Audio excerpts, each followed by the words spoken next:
पहले मोदी जी के कहे पर थोड़ी सी बात कर लें, फिर इस विषय में आएंगे। जी।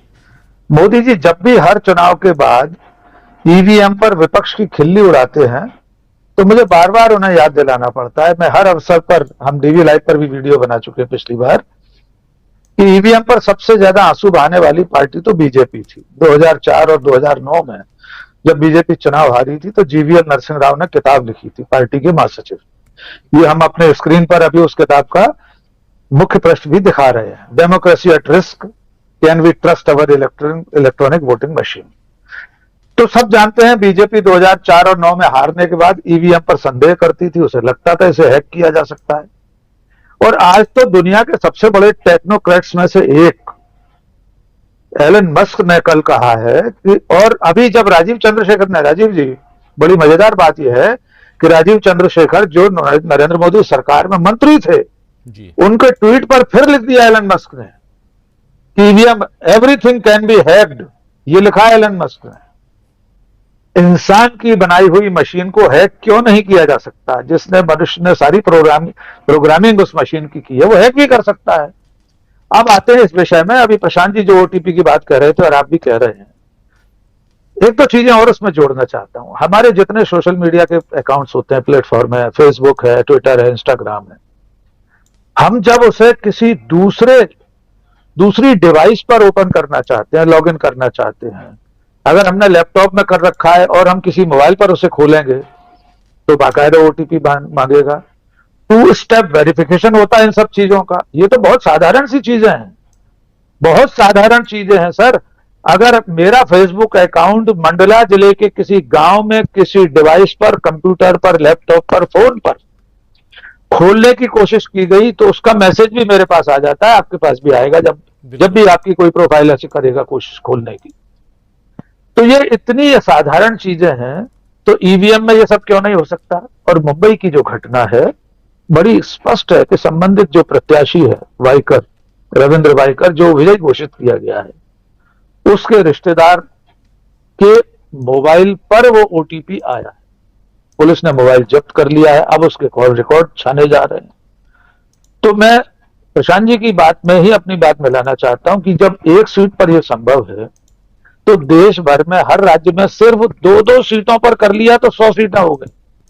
बिल्कुल। पूरे राज्यव्यापी, पूरे देश में ये सब करने की जरूरत नहीं है। पहले से आशंकित या आकलित ऐसी सीटें जहां बीजेपी को लगता हो कि चुनाव जीतना कठिन होगा, अगर वहां ये वाला मॉडल अपना दिया गया, मुंबई मॉडल, रविंद्र वाइकर मॉडल, तो देश का जनादेश पूरी तरह पलट सकता है, जो कि इस चुनाव में दिखाई दे रहा है। लगातार इस तरह की खबरें राजीव जी आ रही हैं कि कम से कम 100-125 सीटें ऐसी हैं जिनको कुछ ना कुछ गड़बड़ करके हारा जीता किया गया है। अब सवाल यह है कि दुनिया में हर कोई ये मान रहा है कि ईवीएम हैक की जा सकती है। एलन मस्क ने मान लिया है हैक की जा सकती है। दुनिया के यूरोप और अमेरिका और यूरोप के तमाम देशों में ईवीएम हटाई जा चुकी है। तो अब हमें ही ऐसी कौन सी जिद बची हुई है सर? भारतीय जनता पार्टी या भारत के निर्वाचन आयोग ने ही ऐसी कौन सी गंगाजली उठाकर कसम खा ली है कि जब तक सूरज चांद है तब तक ईवीएम से ही चुनाव कराया जाना है? अंतिम बात, 2 बातें लोग अक्सर कहते हैं कि ईवीएम से चुनाव होने के बाद बूथ कैप्चरिंग वगैरह बंद हो गई है। पहले जब मतदान पेटियां लूट जाती थी, बूथ कैप्चरिंग होती थी।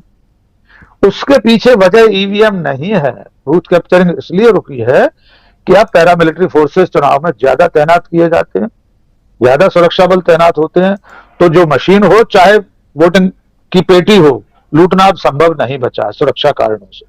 नंबर 2, दूसरा बहाना राजीव जी ये किया जाता है कि वोटों की गिनती में उसमें समय बहुत लगता है। हम लोग भी जानते हैं, हम सब ने रिपोर्टिंग की उस दौर की, लेकिन अब हमने देख लिया, अभी 4 जून को ईवीएम से गिनने में भी कितनी रात हो गई थी। अगले दिन सवेरे तक चुनाव आयोग अपनी वेबसाइट पर अपडेट कर रहा था। तो इस गिनती से, कागज के मतपत्र की गिनती में मान लीजिए 10 घंटे और ज्यादा लग जाएंगे, तो कौन सा पहाड़ टूट पड़ेगा, कौन सा आसमान टूट पड़ेगा? एक बार पारदर्शी निष्पक्ष चुनाव होने के लिए अगर देश का बहुसंख्यक मतदाता, बहुसंख्यक राजनीतिक दल कागज के मतपत्र पर वोटिंग कराना चाहते हैं, तो इसमें दिक्कत क्या है? इस सरकार को ऐसी कौन सी परेशानी है? परेशानी राजीव जी वही है कि फिर उसमें इस तरह के वाइकर मॉडल, मुंबई मॉडल लागू नहीं किए जा सके। जी जी डॉक्टर साहब कुछ जोड़ना चाह रहे हैं जी। तो मैं ये निवेदन करना चाह रहा था प्रशांत जी, संभवतः रिटर्निंग ऑफिसर पुलिस को एफआईआर करने से रोक रहे थे।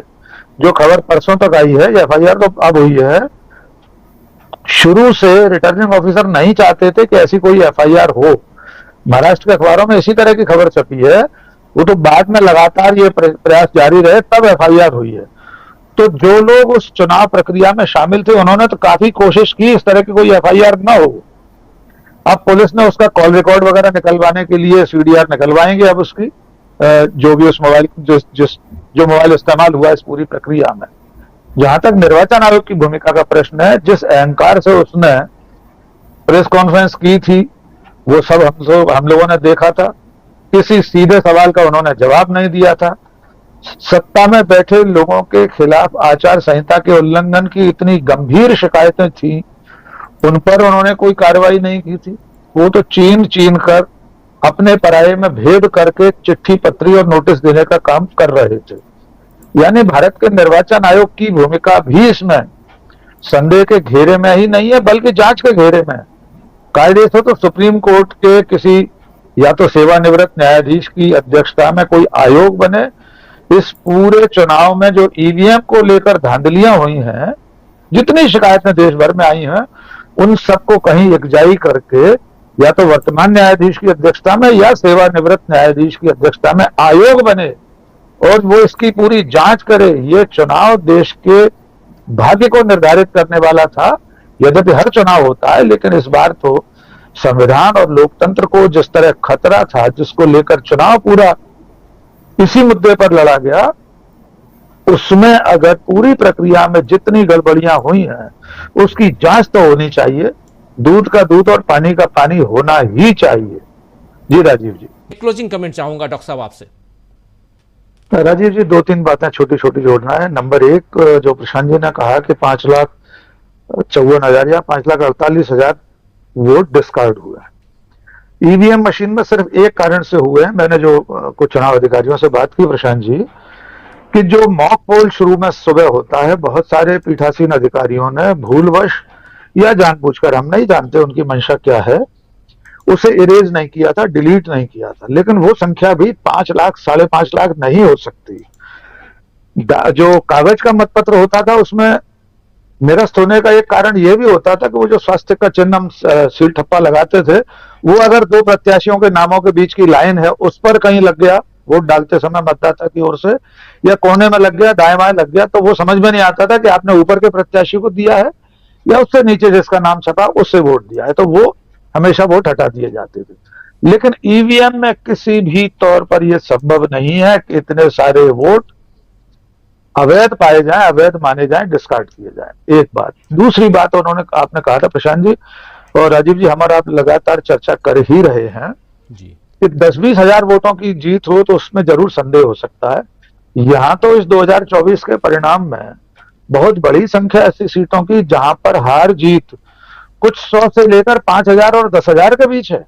वो संख्या भी आ चुकी है। कई सारे रिसर्च करने वालों ने सामने रख दी है कि कितनी सीटें ऐसी हैं जिनमें 5,000 के से कम के अंतर पर हार जीत हुई हो। कोई भी जीता हो, हम नहीं कह रहे कि बीजेपी ही जीती है, बहुत सी सीटें ऐसी होंगी जहां कांग्रेस के प्रत्याशी भी कम वोटों से जीते हैं। अंतिम बात यह है कि इस पूरे घटनाक्रम में जो संदेह है वो उसका निवारण बहुत आसानी से हो सकता है। जिन 2 लोगों के मोबाइल पर ये ओटीपी आ रहा है, मान लीजिए उन्होंने 4 जून की रात के बाद वो डिलीट कर दिया हो, अपने मोबाइल में से ओटीपी जो मैसेज आया वो डिलीट कर दिया, तब भी तकनीक इतनी उन्नत है कि पिछले समय में आपके द्वारा भेजे गए संदेश, कोई भी वॉइस मैसेज तक, कोई भी चैटिंग रिस्टोर की जा सकती है।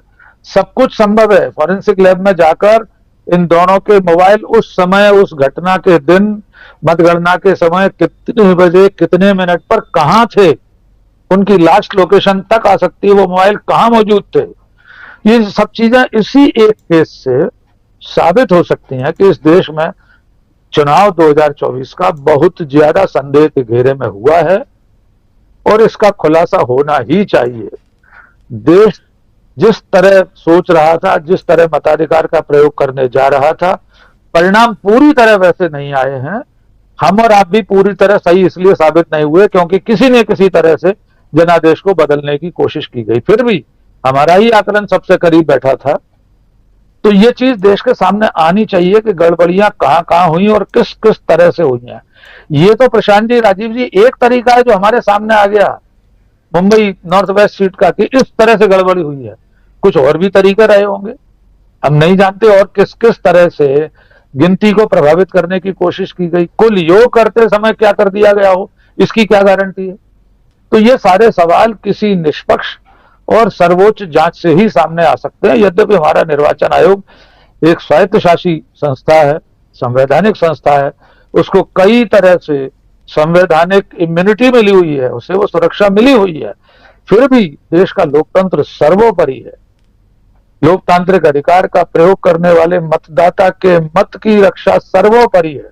इसलिए हम तो एक नागरिक के तौर पर यही मांग कर सकते हैं कि इसकी निष्पक्ष जांच होना चाहिए। जी राजीव। बिल्कुल आप सही कह रहे हैं कि इसकी निष्पक्ष जांच होनी चाहिए, दूध का दूध और पानी का पानी सामने आना चाहिए। लेकिन सवाल कई हैं, इन सवालों का जवाब भी मिलना चाहिए कि आखिर क्या ये सिर्फ एक सीट है या ऐसी कई सारी सीटें हैं जहां पर ऐसे घोटाले हुए होंगे।